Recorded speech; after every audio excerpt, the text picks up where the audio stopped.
to go into that leadership position? What do you feel like, is your biggest strength that you add to the board conversation, if you will? A sense of reality. Not saying the other board members don't, but I think I bring a different perspective, or at least one. And I think, in fact, I don't think I know initially when, Kathy Dahlkamper and Mayor Schember at that time, they really wanted people on the board that really had lived experiences. Those individuals that could really contribute to the decision making that happens on a regular basis. It's a huge operation over there. It is huge, It is isn't it? very huge. And so I feel with my background and the things that I had to struggle with, and just depending on the buses, it's just a perspective that needs to be on the board. And not many people know that everyone on that board was picked for a reason, because of their lived experiences. No one was placed there just because of a position or where they were in Erie. Everyone had a purpose. We had to write letters. Yeah. And state why we felt we would be a good board member. Mine really reverted back to my upbringing and the dependability. So I think having that perspective really lends as a leader on the board and so forth. Yeah. I think a lot of folks, Jeremy, don't understand how these authorities work. You know what I mean? So Ben's like really giving us an idea here that, hey, you're trying to create kind of a synergy and a really a plethora of competencies on your board of directors, and I would say that a lot of authorities try to do that around town, don't you think? Right. I mean, EMTA, we service a whole gamut of different demographics, right? Yeah. Different personalities, different people from all over the world, right? So our board, and the good thing about this board is very diverse, right? So as Ben had mentioned, people that are on the board and wrote letters, like Kathy Dahlkamper and Joe Schember got together and really took that into account. And I think it carried over to the Davis administration as well, too, because, Brent Davis, he would go into these authorities and look, and according to him, he wanted to put people on boards that made sense for those authorities. And I think ours did already. Mm-hmm. So we were kind of ahead of the curve. And look, we've had really good relationships with the two county executives that I've, worked underneath. Mayor Schember has been the only mayor so far. And then we have Executive Vogel and Mayor Devlin. And we've already had conversations. And I think that's where this board and this administration and EMTA have been very positive and taken seriously, because we've been very honest and open and transparent as far as our discussions, discussed critical needs, discussed our downfalls. Currently, we're under a transit development plan that we're trying to create, and just to make transportation make sense for Erie, Pennsylvania, and not just the city of Erie, but Erie County as a whole. When you got on the board back in 18? Was it shocking to you the amount of capital investment that this authority has to do on a not just all at once, but on a regular basis? Oh yes. And then in addition, they built that big honking building. Oh yes. There's a lot of buzz going on over that building. Yeah. And there's a lot of things that not only the leadership, but the drivers, to the maintenance staff, to everyone that steps foot on that property, the investment and the time and the efforts that all of them put in. It's just amazing. It's amazing to see such an operation. As a consultant before coming back to GECAC, I did a lot of traveling, and I would go to different cities. In fact, I would shoot Jeremy a picture of like the buses and stuff as I'm, hey, check this bus system out. And I will say, hands down, our operation here in Erie is the best that I've seen. And because, everything is accounted for and looked at and all the above when it comes to that capital investment that we have here locally in Erie. It's funny. We're talking, and the Gannon loop was here, and here's the downtown cultural loop. I mean, it's right in front of us here. We have a front row seat to the transit system. Well, you look at that trolley, that would be it's on its last days. So is it really? There'll be a new look here coming soon, and you'll all be invited to see what that unveiling will be. So. Let's talk about, you were talking about lived experience. So I want you both to weigh in. Shane and I, we kind of really have a lot of fun going on the bus because it really meets a need. I don't know if I told you, my truck just died this week. So usually the bus is a summer choice. It may be a little bit more of a winter, spring, and fall choice too.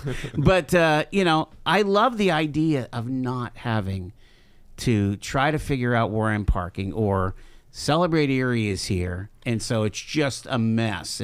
But I have options. Some people, like you're saying, don't have that option, right? It's a whole gambit, like you say, lots of different demographics. Yeah, we don't have the we don't have the opportunities the bigger systems, transit systems in Pennsylvania, like Pittsburgh and Philadelphia have, where they have white and blue collar people taking the bus and depend on that mode of transportation to get to hospital, to work, so on and so forth. Here in Erie, it's different, right? We have a different class of folks that need to get to transportation, whether it be life sustaining or, like you said, just to get to work or the grocery store, so on and so forth. So, and since, post-COVID, we've had to fight and claw for ridership. There's a lot more work, from home, remote jobs available. You still have the businesses that close down early. Look at, you mentioned, Celebrate Erie. I mean, this was a huge strip that was open, from the dock all the way up past 14th Street till well over 2 o'clock in the morning. It's a ghost town at 11 o'clock at night. So, yes, and we were always the driver, to pick those folks up that either couldn't drive home or depended on us to get, go out, have a good time and take the bus home. But, that kind of changed. So that's another good opportunity for this transit development plan to come into place. It's going to take a look at where we're missing the quote unquote bus, right, in our system. It's going to take a look at that system. It's going to look at routes. It's going to look at, demographic population. We have a huge new American population living in Erie. And look at sort of where the business shifts are. Where 12th Street, West 12th Street was heavily industrial. It's not anymore, right? It's not. Everybody in Erie used to own a CDL. That doesn't happen anymore. So, we have to look at those things, be kind of innovative and dig in, talk to all the municipalities, see where their needs are, and then talking to businesses too. So that's one thing in 2026. That's our big overhaul is just that. Of just knowing where the market is shifting and so on. Right. And you see this everywhere and you hear this, status quo, right? We run this service because we've been doing it for 40 or 50 years. It's just the Erie way. Well, yeah, that's great, but we need to change that. We need to make sure that, at the end of the day, these are taxpayer dollars, right? Yep. So we got to make sure that we're responsible with the service that we're providing on the road and making sure that we're using those tax dollars to, be responsible, right, at the end of the day. Run a system that makes sense and where they're picking people up and where the needs are in this community. Ben, weigh in on this. Again, a lot of the folks that GECAC serves, the bus is essential. Oh, yeah. It's a definite essential service. You think about two things, and I think everyone in this room knows that people in the line of work that we work with, it's childcare and transportation being at the top of the list. So if they can't have reliable transportation, how are they getting back and forth to work? And so having EMTA and the partnership that we have with them is very essential. And even those who are working, who are underemployed, rely on the bus service and yourself, as you mentioned. Absolutely. But for us specifically, transportation for many of the folks that we're working with is essential, especially if their car breaks down, if they have a car, or lack of insurance, or getting their child back and forth to child care, school, and so forth. Transportation always seems to be the center of what they need. So there's something to be said for the cost efficiency. Yes. Again, well before I had a radio show, I was taking that number 14 to Edinburgh because gas was $4.50 a gallon. and I drove a truck. So I did the numbers, and I'm like, I could either ride the bus for $3.50, $3, I think, or I could drive my truck for $8. Now I'm not that dumb, but and my wife would drop me off at the bus stop, and I would get on the 14. I mean, yeah, our fares are very, yeah, very appealing. I mean, for many years it was $1.10 base fare. yeah, And then up until I think 2016, 15 or 16, went up to $1.65. It hasn't changed since. Now the transit development plan, we'll take a look at that fare set, but I'm trying to be kind of different on how we look at the fare set. Is it an opportunity to go? Normally everything goes up, but what if it went down? Holy moly! Does that mean we get more riders? How do we attract more riders? Like, those are the critical things we're looking at, right? Yeah. Not within the normal lens of, everything increases, your taxes increase, your gas bill goes up. Not sorry for national fuel penalty, but these are the realities of everything. Sure. Like you said, gas fluctuates, goes up and down. Gasoline. But a fare, we want to make sure that we're there to fill in that gap. If your truck breaks down, Joel, we're not. If you don't get here, we're not having those critical conversations Exactly with business leaders in this community, right? Exactly right. And Ben at GECAC, Dr. Wilson's got a lot of good stuff. I see a lot of his newsletters, his emails to his staff, and just to the community. He's got an earn and learn program, and what an easier way to just pick up the phone, give us a call, and give these youth the ability to stay out of trouble and get to certain programs that they need to get to, where maybe mom and dad don't have a car. GECAC doesn't have buses in their garage that they can just go pick people up and take them. It's been a good working relationship with just Ben. Ashley Wilson or Lawson was our former deputy chairwoman. She's still on the board, but she worked for USCRI. And that's another agency that needed help with transportation. And that's how Ashley and myself maintained a very good working and personal relationship, is because, it made sense. That's our mission. That's our motto. We transport folks. So this board has been fantastic. I can't, I put this board up against any other board, locally, because I'm telling you, it makes my job a lot easier to know that I'm not going to be micromanaged. They understand the vision. And look, this isn't a volunteer-based position. All right. No one on our board gets paid a single penny to do what they do, but it's great at the end of the day to know that they are very, very in tune, and they care about transportation and the authority itself. So it makes my job a lot easier as well. We're going to take our first break. It's 422, Talk Erie and the Joel Natale Show. We're talking transportation. We're going to pivot a little bit here and talk about some of the misconceptions that are out there right now when it comes to the feds and how it's affecting our folks locally. Stay with us.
One of those essentials is transportation, and that's what we're talking about here on the Joel Natale Show with the CEO of EMTA, Jeremy Peterson, as well as Dr. Ben Wilson, the CEO of GECAC. And gentlemen, I've got about 5 minutes before the bottom of the hour break. I want to jump to some misconceptions that I had that maybe you can help correct. We saw DOGE, we saw some of the federal cutbacks, and I wanted to know if we have seen that affect the transportation sector. Again, most of your dollars, Jeremy, are state generated, correct or no? A good majority is state. Okay. State funds, yes. And so you got fully funded in this state budget? We were fully funded. When Shapiro passed when the final bill was passed, I mean there was a lot that was struck. There was. That. Okay. I mean a lot. I mean we're talking not by like $1 million or $2 million. So, the big dogs in transportation, those agencies, the Phillies and the Pittsburghs of the world, got a huge lion's share of the $50+ million. Well, a lot of the conflict was over SEPTA, which is the Southeast Pennsylvania. SEPTA and the Port Authority in Pittsburgh. Yeah. SEPTA is a huge. There's not even a comparison. Don't get me wrong. Yeah. When the Pope came into town years ago, they transported over 1 million people in just one weekend. And once again, they have rail, subway, and bus, but that's crazy, right? Yeah. So, do they deserve it? Yes, but you know what? Once again, we fight with them too, because just because you're the big one doesn't mean that we don't need anything either. So, we've had those conversations with us and our locals, whether it be the mayor, county executive, and also we spent a lot of time in Harrisburg at the Capitol. Our legislative consultant Andy Sura and myself, and look, you talk about the Murskys, Harkins, Bizarros, Laughlin's. Those folks have they've really come to bat for us here locally. Whether you're a D or an R. Yeah. At the end of the day, they're down in Harrisburg championing for Erie big time. I mean, and I've seen it firsthand. So, but as far as federal funding, did that get tight this year or no? Right now, Joel, we're fine. Okay. We're comfortable. Now if this continues on, and whether it be state or federal, we could be possibly in a pinch just like everyone else. But we have been, we've talked about, taxpayer money. We've been very financially responsible with the monies we have. So, quite frankly, at the end of the day, I don't want to talk numbers, but at the end of the day, if everything were to shut down and we were to receive $0, and we could still operate fully for an entire year if we had to. Wow. Okay. So. That's a strong reserve here. I've just got like a minute or two, but let's get into it with GECAC. As far as, I mean, again, this is an organization that is kind of based on federal funding, right? Absolutely. Federal and state funding. Yeah. What comes from the feds go down to the state and locally to us. And so we definitely had our eye on the budget at the federal level. We were okay. We definitely had some contingency plans in place, but we were definitely, with the state budget being delayed and then also the Fed budget, because it impacts everyone. Mm-hmm. It really, and so I was definitely looking at that final hour right before, it was. Did you have to take any loans or anything? No. We Good were for you. And I will credit that to, like Jeremy mentioned earlier, to a lot of our state representation here. Mursky and Laughlin and everyone across the aisle, Bizarro, we all work together because of the critical services that we offer at GECAC, as well as what's being offered at the Transportation EMTA. So we were in a good spot. Yeah.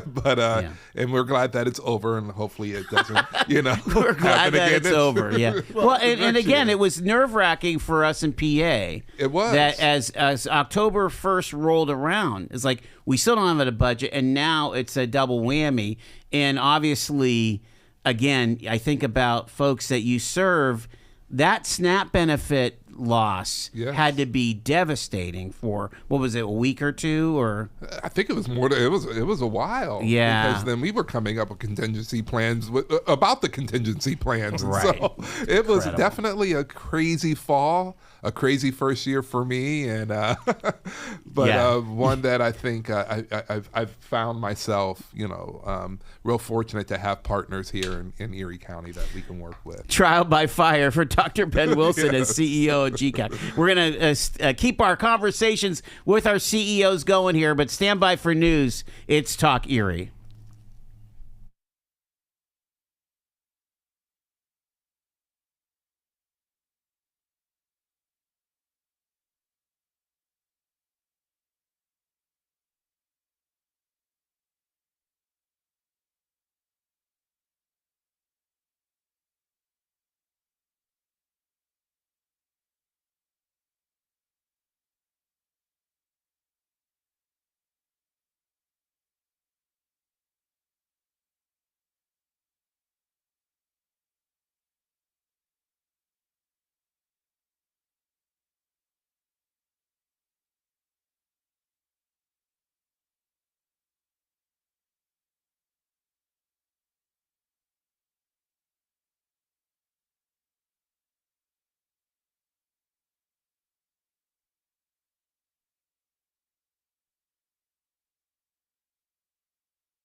Appreciate you tuning in to Talk Erie and the Joel Natale Show, live from our Kingdom Financial Group studio here at 5th and State. It's our chat with CEOs on this Monday. And we have GECAC CEO Dr. Ben Wilson with us here. And we have EMTA CEO Jeremy Peterson. We're talking transportation. We're talking federal funding. And let's talk about, how people are doing here. And so, again, we've mentioned how transportation and the EMTA is essential services. We haven't really even talked about paratransit, because here's the thing. You don't know that you need paratransit. You don't know that you need the lift until you need the lift. And whether you turn, 65 is it? What's considered elderly these days? Senior, yeah, sorry. 65, Joel. Okay, so you turn 65, that means you're eligible, right? Or you have some kind of a disability. And I don't know, I've been in so many different contexts where that person that I love or that I want to connect with doesn't get there without the lift. Right. It's a hugely important part of not only our transportation system, but our society, our culture. It's really important. Well, the one fact, and you can't change, is people get older. They don't get any younger. So, in Erie County, we talk about demographics. Well, it's heavily senior. Yeah. Right. So folks, there's a need for folks to get to work and, provide and boost the economies all throughout Erie County. But then there's another group of folks that have already done that. They're retired. Mm-hmm. And, when you retire, I tell you, I'm 45 years old. My knee's killing me right now. You know what I mean? I couldn't imagine being 80 or having a disability or a disease or an issue where I needed to or depended on a person to take me to the doctor or a dialysis appointment. Dialysis, PT, whatever. Chemo, whatever it is. I mean, it's tough. And that's something that we do need to focus on and really does get overlooked, A lot of people ask me, why did we have this empty bus on this road? Well, there's a method behind this crazy madness. Is ridership reduced pre-COVID? Absolutely. I mean, anybody trying to hide that is just phony, right? And it's silly. But there's non-peak and peak hours. And then you also have those routes that go through certain areas, because within 3/4 of a mile, we have to, by law, provide paratransit service. And that's the lift. So if we see an area in between, let's say Washington Township, in between Edinburgh and Mill Creek in McCain, and we know that there's a heavy, senior population there. I mean, there's senior homes, right? St. Francis, go on and on. We can then hit those areas free of charge. So, wow. Or we basically have to operate within that area. Put it that way, within 3/4 of a mile. I want you to talk about GECAC and senior focus programs that you guys have over there, because I think that's important. I think we have a communication problem sometimes, that not everybody knows. They don't know what they don't know. And so sometimes having this opportunity to say, hey, here's what we have for seniors, right? Here's the opportunities. So share some of that. I do kind of real quickly want to piggyback off of what Jeremy said about the paratransit service that they offer, because we rely on that a lot at GECAC. Yeah. It's really, this past fall I had an opportunity to visit a lot of our senior centers. We operate 6 senior centers. GECAC does. Wow. Yes, throughout Erie County. And it was neat to go to see a lot of these senior centers, and they were just jammed packed with seniors. And a lot of them used our paratransit service to get to these centers. So we talk about transportation and we talk about, how do we get people to and fro. That is a critical piece to the puzzle, because as I was talking to this one woman, and she was telling me that she relies on the paratransit to get her to the senior center so she can have Bible study and she can, fellowship with her, because this is the only family she has. Wow. That means a lot. That says a lot. And so I try to be careful when I'm talking to people when they're beating up the bus service and they're saying, well, wait a minute. Now, there's a whole lot of good that we're missing. And when we talk about the paratransit and we talk about the transportation and stuff earlier, it's huge, especially for GECAC and our senior population. 80% of what we do is dependent on the senior population and what we do and what we provide. We are the area agency on aging, so we have to have a really good relationship with that EMTA with the EMTA and the services that they offer. But again, getting people to and fro is a big thing within our. Are the centers kind of like a hub for the other services available to seniors then, or like at least as far as communications? For some. Okay. We have over 30 plus programs, right, and a lot of them are dedicated. But a lot of times, let me backtrack real quick. We have Meals on Wheels. Right. That's a service where we actually also we term it as we're doing our check-ins. We're delivering a meal. We're checking on our seniors. But then those hubs are where questions get answered. The senior centers, they can go and get answered. There's that fellowship. There's that that connection that they're getting, 3, 4, 5 days a week. And so, yes, it's an information hub. It's a time to get together, and it's a time that they all look forward to. And it's also an opportunity for them to get some transportation there. Yeah, absolutely. So that they can, participate in whatever we have going on. Well, I mean, again, it just occurs to me that this is part of the fabric of keeping a community tight. Yes. Is being able to get to a community center, to be able to get to your doctor, to get to church. Again, I worked in the church world. We had multiple folks that took the lift that were on a schedule to arrive, 30 minutes early or what have you. Again, they were eligible on a Sunday morning, mind you. Sunday morning drivers for the lift that's got to be tough to recruit for, but. Well, when you hit something earlier on about, 65 and older. I mean, when you hear that little, Pennsylvania lottery benefits older Pennsylvanians, you just hear that because you hear it all the time, but you don't realize how in the hell does this benefit older Pennsylvanians? Well, the lift is one. The lift is right? one. So yes. It wasn't until I got to EMTA, 14 years ago that I realized, like, oh my gosh, this is the Pennsylvania lottery actually sponsors our senior population by giving them right. And then when and not only that bus pass, is good. That senior pass is good throughout the entire Commonwealth. Yeah. So you could go to those SEPTAs in Philadelphia, and you're like, oh crap, where do I go? How do I get from this hotel or here to this venue? Oh wait, I got my senior pass. I can use that. I can use the bus. Or there a route? Wow. Is there a route that gets me there? And yeah, so that it's pretty cool, right? Yeah, so, it is.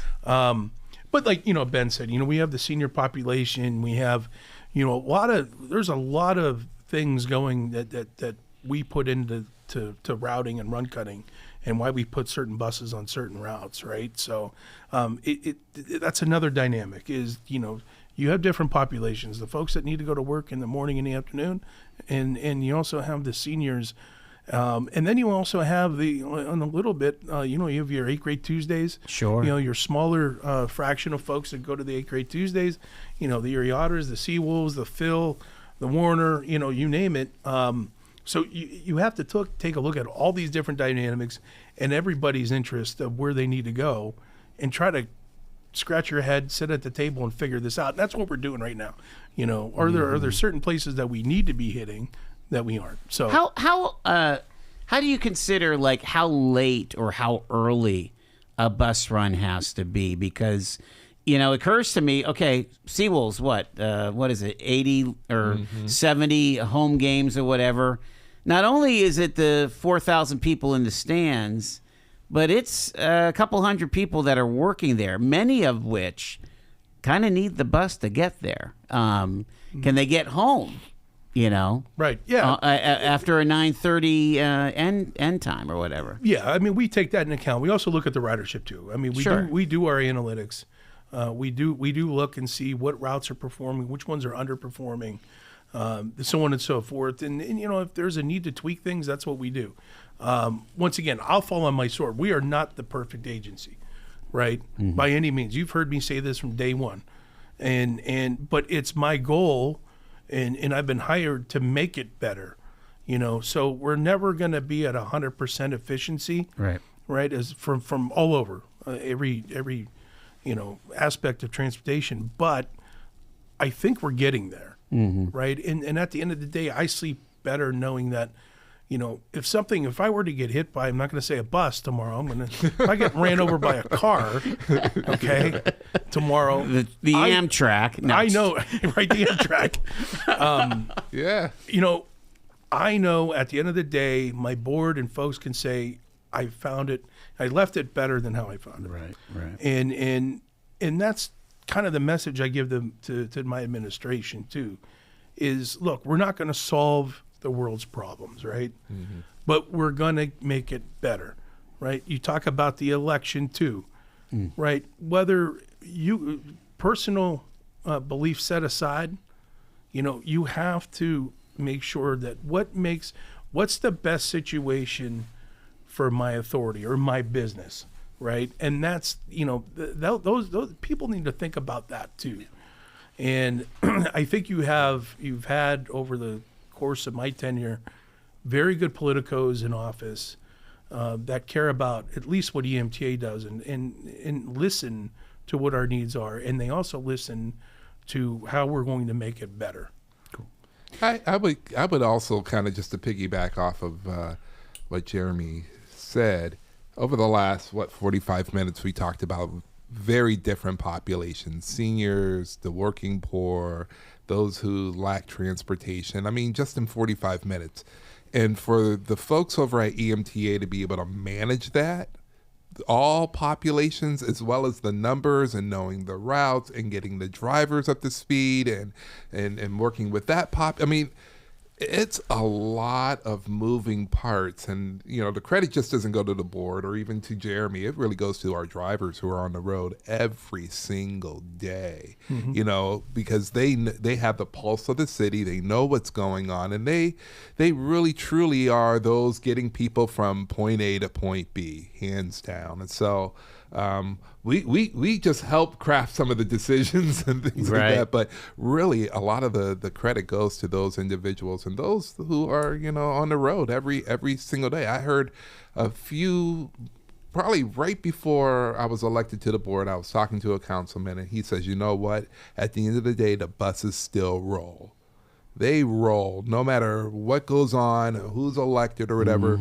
We make sure, and those drivers make sure that they're picking people up and dropping them off. And that really says a lot, whether it's a senior or someone who's in need of whatever. So I just wanted to put that out there. I appreciate that. Even in a foot of snow. Yeah, 100%. That's the one thing we pride. Do we still use chains? Are chains optional? We have chains, actually, automatic chains on our wreckers. On the wreckers. Not on the buses themselves. No. Yeah. I got to ask, I've got like less than 5 minutes, and I want to ask you, I'm trying to kind of hit, it's really easy for me to talk to C-level executives or politicians or, people that run nonprofits, people that run businesses and so on. But I don't get in touch with people in poverty, people that are in need. And I'm trying to understand, for those that have connection, what the lived reality is in 2026. Because I literally asked David Gonzalez from St. Martin Center, I'm like, if you were to look at your population that you serve, are they doing better or worse pre-COVID to now? And he said, I think they're doing worse because of the inflation, especially the cost of living, the cost of life in Erie has gotten worse. And so I'd like to pick your brain on that too. We'll start with you, Ben. I mean, do you feel that, again, the folks that avail themselves of the services for those that are in lower socioeconomic strata, has life gotten better or worse since COVID? I would agree with Mr. Gonzalez. I mean, it's tough out there. And so the services that, we offer at GECAC and who we try to have partnerships with really matter. And also what makes it really difficult is, we tend to make everything a political mess. I'll just be honest. And so, and I mentioned this before, if people need help today, it shouldn't take them a week and a half to get the help. They need help today. And so I think we've developed systems that really have complicated things, and then the end user, or the person at the end that needs the services, it becomes a mess. And so as a community, I've been really preaching is, how do we get together and make things better? Is everything in our control? No. I mean, there's some things that are out of our control that we have no control over, but I think there's some things here locally that we can change, some things that we can look at to make things better. But I truly, back to the original question, I think things have not been going really well for some of those people who are really, who need the services that we offer. And my job and Jeremy's job, and all the hopefully C-level execs, decision makers' job should be really, how do we work together to put, at the end of the day for those individuals. Weigh in on that. Well, I'll tell you what, Dr. Wilson, you talk about David Gonzalez, those are real people. They're not going to sugarcoat anything. And I think Ben brought up a good point. You got far left, far right people always making things worse for everyone. And now everybody's at odds. This entire country's at odds, right? About everything. Now, what we need to do is, I really think we still make our decisions based on the best, the reasoning for our passengers, first and foremost, right? But I do think, there has been a reduction. Like I said earlier, I mean, post-COVID, the businesses and the shops are shutting down earlier. Mom and pops have gone away. There's some that are still around, but once again, it's not like it used to be. Your entertainment district up and down State Street isn't as lively as it was. I mean, it was popping until 2 o'clock in the morning, and our buses were out till 2 o'clock in the morning. Not anymore. I mean, one of my last buses gets off at the latest 12:30 at night, and that's Route 29. These are things that real people need to solve in this community. Folks like Dr. Wilson, Dave Gonzalez. I don't know if I'm a real person or not. I'm just a bus guy, but we all need to come together as a community and try to figure this out and lively it back up again. Because I still think people are scared to go outside. I mean, people are nervous with just not, diseases and pandemics and sickness, then you have this whole somebody's going to shoot me down here or whatever. Wow. It's like, it's crazy. It's a crazy day in our lives right now. Do you feel that the change of administration at the city and at the county will impact some of this lived experience? I mean, are you hopeful for that? I think so, Joel. I think, look, everybody that I've dealt with in office, whether Democrat or Republican, has been very good to EMTA, right? And to its community. And everybody has their own way of doing that and performing their job, right? Where some people may think it's a little harsh or you're creating a lot of fiction. That person might not think so. I think, once again, everyone needs to keep their personal opinions and beliefs and political views aside. When you run an agency like Ben and myself, you have to vote and think about what's better for that agency itself. Well, how is it going to continue to thrive? And that's what we've done. And once again, Brendan Davis was a great county executive for EMTA. I mean, he really listened to us. And when I called, he answered the phone. Just like when he called, I answered the phone. That was, you talk about synergies. That's how things work together. Same thing with, County Executive Dahlkemper, and the same thing with Mayor Schember. We've always had a good relationship. So I feel optimistic about the future of Erie moving forward. Thoughts about administration? Will it make a big impact on your work and your constituents, you think? I believe, just like Jeremy had mentioned, and I think that a lot of the change is going to really have to happen with each individual person here. I mean, Mayor Devlin and County Executive Vogel can change and do all kinds of great things, but unless we change and we have different perspectives and we work together, none of that's really, so, and like Jeremy mentioned, our job is not to pick sides. It's to work with whoever's in office. And at the end of the day, kind of beyond politics. It's about it's about that community fabric that holding together, isn't it? Absolutely. I mean, the people I need to be focused on are the people walking through our doors every day. Yeah. You know what I mean? So, and to work with those decision makers here throughout Erie County. And we hope that we can move the needle. Again, how long have we been tracking vital signs, with the Erie Community Foundation? It's got to be like 15 years now. Mm-hmm. You want to be moving the needle to more family self-sustaining situations, and we need to move the needle in increasing population. I know, again, Daria talked a lot about that in the campaign. We want to see that flywheel spinning faster and moving forward into that new preferred future. Again, I'm preaching excited. Too. I'm excited. Yeah. I'm really excited. This is great. I mean, politically in Erie, we got Otis 12 moving in on 14th Street here soon. Yes. I want to thank Joel Mars from Altair and Roth Mars. I want to thank Mike Myotis for a good year. It was a good year, and we won.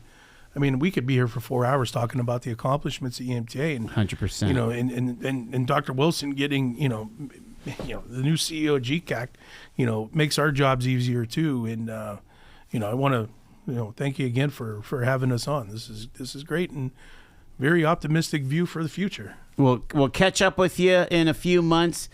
Someone's asking about the bus stop at Ridge Road Walmart. Any idea? So once again, the Walmarts are either privately owned or it all goes by the landowner. Gotcha. So that land is privately owned. We've been trying to put something in there, and we get a little you get some pushback. Yeah, but we'll fix it. Jeremy Peterson, EMTA, Dr. Ben Wilson, GECAC. Thank you, gentlemen. Appreciate it. Joel. Thank you.